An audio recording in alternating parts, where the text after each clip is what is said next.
अस्सलाम वालेकुम। ये 10 रुपये वाला साशा पैक हो रहा है एफ सीलर के ज़रिए।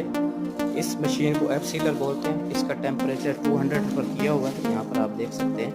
और उसके बाद इस लड़ी के अंदर सरफ डाल दिया गया है। अब इसकी सील लगा के आपको चेक करवाते हैं क्या है कि इसकी सील इस तरह से जनाब, यहाँ पर आप चेक कर सकते हैं कि सील भी लग गया है और इसमें कट भी लग गए हैं। रिपीट दोबारा एक और सील करें। ये ट्यूब के अंदर सरफ डालना है।